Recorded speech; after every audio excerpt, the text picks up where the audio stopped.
Good day everyone! Welcome for another video. Sa oras na ito, ating pag-aaralan ang Message to Young People, page 47, nasa chapter 9 na po tayo entitled Pakikipagtulungan sa Diyos. Samahan niyo po ako na pag-aralan ito. Sabi diyan, mayroon kang higit pa sa mga limitadong posibilidad sa iyong mga kamay. Ang isang tao ayon sa kahulugan ng Diyos ay anak ng Diyos. Ngayon, tayo'y mga anak ng Diyos at hindi pa nahahayag kung ano tayo. Ngunit nalalaman natin na kapag siya ay mahayag, tayo'y magiging katulad niya, sapagkat makikita natin siya kung paano siya ay tunay. At bawat taong may pag-asa na ito sa kanya ay pinupuri ang kanyang sarili, tulad ng siya ay malinis. Pribilehiyo mong umiwas sa mga bagay na mababa at hindi mahalaga, at umangat sa isang mataas na pamantayan upang igagalang ng mga tao at mahalin ng Diyos. So mga kapatid, dito napag-aaralan natin na meron tayong higit pa na magagawa. Ninanais ng Diyos na gawin natin yung pinaka-the best natin na magagawa sa kanyang gawain. Lalong-lalo na tayong nakakaalam ng katotohanan, kailangan ma-develop sa ating buhay yung mga pag-uugali ng ating Panginoon. Tayo ay mga anak ng Diyos, ngunit hindi pa natin makikilala kung sino yung ating makakasama na mga anak ng Diyos. Kundi kapag nahayag na siya at siya'y darating, mas malalaman na natin na ang ating tagapagligtas ay tunay nga dahil mahahalin tulad tayo sa Kanya. Ang kanyang presensya, ang kanyang kaluwalhatian ay magiging gaya din sa atin. Nawa ay dito pa lang sa mundo ay mag-build na po tayo ng mga karakter na nanggagaling sa ating Panginoon, yung karakter mismo ni Kristo. Makipagtulungan po tayo dahil ninanais ito ng ating Panginoon. At ninanais din niya na bawat isa sa atin ay magkaroon ng dakilang pag-asa na panghawakan ang kanyang mga pangako. At higit sa lahat ay bawat isa na ay pribilehiyo natin na umiwas sa mga bagay na walang kabuluhan upang hindi tayo mamantsahan, hindi tayo madumihan at tatanggapin niya tayo ayon sa kanyang pangako at mamahalin tayo ng ating Panginoon. Sabi pa dito, ang relihiyosong gawain na ibinibigay ng Panginoon sa mga kabataan at sa lahat ng edad ay nagpapakita ng kanyang paggalang sa kanila bilang kanyang mga anak. Ibinibigay niya sa kanila ang gawain ng sariling pamamahala. Tinatawagan niya silang makibahagi sa kanya sa dakilang gawain ng pagtubos at pag-aangat, tulad ng isang ama na kinukuha ang kanyang anak na katuwang sa kanyang negosyo. Gayon din ang Panginoon ay kinukuha ang kanyang mga anak na katuwang sa kanya. Ginagawa tayong mga manggagawa na katuwang ng Diyos. Sinasabi ni Jesus, gaya ng pagdala mo sa akin sa mundo, gayon din naman isinugo ko sila sa mundo. Mas pipiliin mo bang maging anak ng Diyos kaysa maging lingkod ni Satanas at kasalanan na ang iyong pangalan ay nakarehistro bilang kaaway ni Kristo? Tandaan natin na pinapipili po tayo ng ating Panginoon sino po ang ating paglilingkuran. Nasa dalawa lamang po yan. Ang ating buhay ngayon na ipapakita po ba na nagbibigay po ba ng kaluguran, ng kaluwalhatian sa ating Panginoon. So binibigyan niya tayo ng mga pamantayan, binibigyan niya tayo ng mga dakilang halimbawa na habang tayo ay nasa mga mababang edad pa, na pwede pa tayo makapaglingkod sa Kanya, ay gamitin na po natin ang ipinagkaloob niya na talento. Tulad ng isang ama na ninanais niya na tayo ay maging katuwang ng kanyang mga gawain. Makipagtulungan po tayo sa Panginoon dahil magiging matagumpay po ito pagka ang makalangit na mga ahensya at tayong mga makalupang ahensya ay magtulungan, magiging successful po ang pag-restore ng karakter niya sa buhay natin. Dahil ito lamang talaga ang ninanais ng buong langit. Mas piliin po natin na tayo ay inaangkin ng Diyos na kanyang mga anak kaysa maglingkod sa kaaway. Tandaan natin, ninanais ba ng ating mga puso na luwalhatiin ng Diyos, anuman ang ating mga ginagawa? O nagiging pabaya tayo kaya nga Kaya nakarehistro yung mga pangalan natin bilang mga kaaway ng ating Panginoon. Maging aware po tayo, pumili po tayo ng mga bagay na makalangit upang ang ating mga pangalan ay masulat sa lakaklat ng buhay at mapaglingkuran natin siya ng tapat. Kaya sa buhay natin ngayon, magtulungan tayo, ialay po natin sa Panginoon yung buong puso na pagseserbisyo upang atin pong maranasan at atin pa pong maipababatid sa mga tao ang katotohanan. Kailangan ng mga kabataan ng higit pang biyaya ni Kristo upang maipakilala nila ang mga prinsipyo ng Kristyanismo sa kanilang pang-araw-araw na buhay. Ang paghahanda para sa pagdating ni Kristo ay isang paghahanda na ginagawa sa pamamagitan ni Kristo. Para sa paggamit ng ating pinakamataas na katangian, pribilehiyo ng bawat kabataan na gawing maganda ang kanyang karakter. Ngunit mayroong tunay na pangangailangan na manatiling malapit kay Jesus. Siya ang ating lakas, kahusayan at kapangyarihan. Hindi natin maaaring umasa sa sarili kahit sa isang sandali.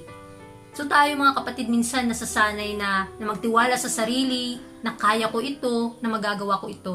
Tandaan natin wala po tayong magagawa kung hindi sa tulong lamang ng Panginoon. So kailangan bawat isa sa atin na mas gamitin natin ang hiram natin sa Diyos na mga bagay upang mapaglingkuran siya ng tama.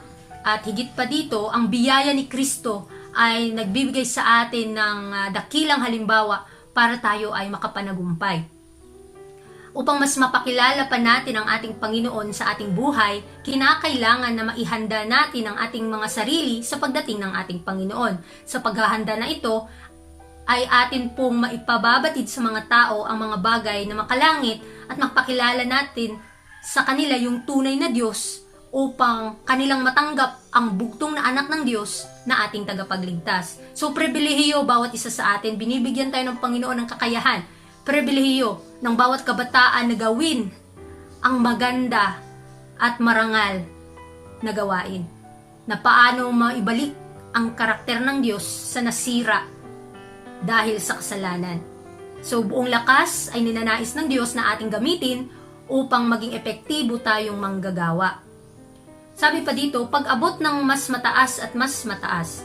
Anuman ang laki o liit ng iyong mga talento, tandaan na ang mga ito ay iyo, lamang sa pagtitiwala. Sa ganitong paraan, sinusubok ka ng Diyos, binibigyan ka ng pagkakataon na patunayan ang iyong katapatan. Sa Kanya ka may utang para sa lahat ng iyong kakayahan. Sa Kanya ang iyong mga kapangyarihan ng katawan, isipan at kaluluwa, at para sa Kanya dapat gamitin ang mga kapangyarihan ito. Ang iyong oras, impluwensya, kakayahan at kasanayan, lahat ay kailangang ipaliwanag sa Kanya na nagbibigay ng lahat. Ang pinakamahusay na paggamit ng Kanyang mga regalo ay ang maghanap ng taimtim na pagsisikap upang isakatuparan ang dakilang plano ng Panginoon para sa pag-aangat ng sangkatauhan. So tandaan po natin, wala po tayong atin. Kaya ang ating paglilingkod, yung pinaka-the best nating magagawa, ang ating lakas ng ating katawan, ang ating paglilingkod ay para lamang sa Kanya. Pinagkalooban niya tayo upang magamit niya tayo sa Kanyang dakilang gawain, sa nagtatapos na gawain sa kaligtasan. Kaya nawa ay magnais tayo na marating natin yung pinakamataas na antas ng Kristiyano at huwag nating sasayangin ang bawat oras na pinagkaloob niya sa atin at yung paggamit ng mga bagay na ito dahil Kanya po itong pinagkaloob ay kailangang ma-develop sa ating buhay at matutunan natin na maging tapat at maging maayos, maging mabait at magbigay ng kaluwalhatian sa Panginoon. Sa pamamagitan ng pagpapakita ng mga mabubuting halimbawa, mga dakilang impluensya sa ating buhay. So para magkaroon tayo ng mga bagay na ito, ihingi po natin sa Panginoon upang ang ating isipan ay mas lumago, lumawak at umangat. At hindi po tayo mananatili sa mababa, kundi sa pinakamataas na antas ng buhay, mismo ang buhay ng ating Panginoon ay mai-adapt na sa atin. Sabi pa dito, magpatuloy sa gawain na iyong sinimulan. Hanggang sa makamtan mo ang tagumpay, pagkatapos ng tagumpay, mag-aral para sa isang layunin. panatilihin ang pinakamataas na pamantayan upang makamit ang mas malaki at mas malaking kabutihan at sa gayon ay maipakita ang kaluwalhatian ng Diyos. So ninanais talaga ng Panginoon yung best natin na magpatuloy tayo sa gawain anuman ang ating magiging posisyon sa mundong ito, saan man tayo dadalhin, ay nawa mga sinimulan ng ating Panginoon, atin po itong ipagpatuloy habang may panahon pa. Dahil lalong-lalo na yung mga kabataan natin, kailangan i-google natin ang ating mga panahon sa paglilingkod sa Diyos dahil ito lamang po ang pinakamabisang gawain para sa pagtatapos ng gawain ng pagligtas sa mga tao. Kaya sa ating pag-aaral ngayon, kailangan nating ipagpatuloy yung gawain na sinimulan ng ating Panginoon at panatilihin natin ang ating isipan na nakatutok sa Kanya, nakatutok lamang sa Kanya at naisin natin na mas lalawak pa yung pangunawa natin.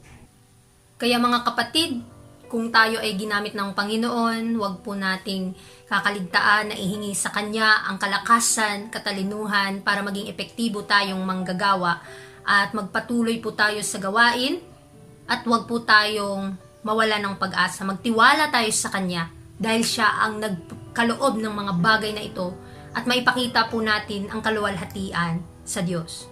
Sabi pa dito, ang pakikipaglaban sa kasalanan.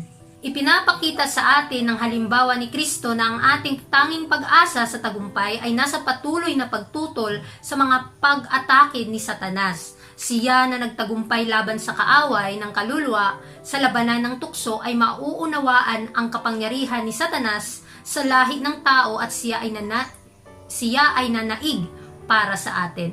So si Kristo nagbigay po ng dakilang halimbawa at siya na nga ang nagsabi na siya ay nakapanagumpay sa mga pagsubok, mga tukso na hinahatak sa Kanya ng kaaway. Kaya tandaan natin pagka tayo ay nakatutok ni Kristo, ginawa natin siyang pinaka-the best sa ating buhay, siya ang pinaka-priority ng ating buhay sa ating paglilingkod, ay tayo po'y mapapabanal at mapapanagumpayan din po natin ang ating mga kahinaan gaya ng Kanyang pagtagumpay. Kaya wag po tayong mawalan ng pag-asa, harapin po yung mga pagsubok, yung mga tukso at labanan ito sa pamamagitan ng mga salita ng Diyos na magbibigay sa atin ng kalakasan. Sabi pa dito, bilang isang tagumpay, ibinigay niya sa atin ang pakinabang ng Kanyang tagumpay upang sa ating pagsisikap na labanan ang tukso ni Satanas, maaari nating iugnay ang ating kahinaan sa Kanyang lakas at ang ating kawalang kabuluhan sa Kanyang mga merito at sa tulong ng Kanyang hindi nagmamaliw na lakas sa ilalim ng bigat ng tukso, maaari tayong tumanggi sa Kanyang makapangyarihang pangalan at magtagumpay tulad ng Kanyang ginawa. So minsan tayong mga tao na panghihinaan dahil inaakusahan tayo ng kaaway na hindi tayo karapat-dapat sa gawain ng Panginoon.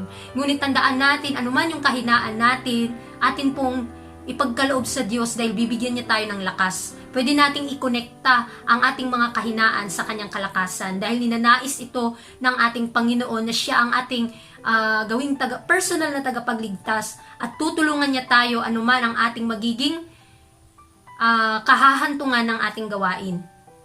Kaya malinaw na sinasabi ng banal na kasulatan na tayo ay bibigyan ng kalakasan sa panahon na tayo ay nanghihina.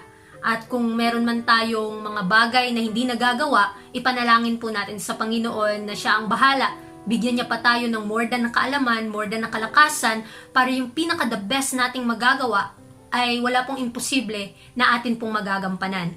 Kaya sa atin pong pag-aaral, maging dala tayo ng katotohanan, nawa maipakita natin sa ating buhay ang karakter ni Kristo at higit sa lahat, makipagtulungan tayo sa Kanyang nagtatapos na nagawain.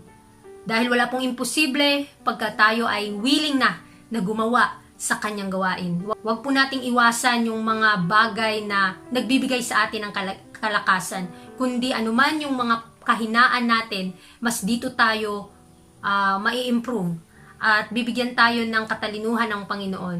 Kaya huwag po tayong mapanghinaan kung tayo ay inaakusahan ng kaaway or tinutukso. Bilang isang matagumpay, tayo ay talagang bibigyan ng Panginoon ng mga bagay na makakapanagumpay din, gaya sa Kanyang na panagumpayan. Kaya muli, maraming pong salamat sa inyong pakikinig at God bless sa ating lahat.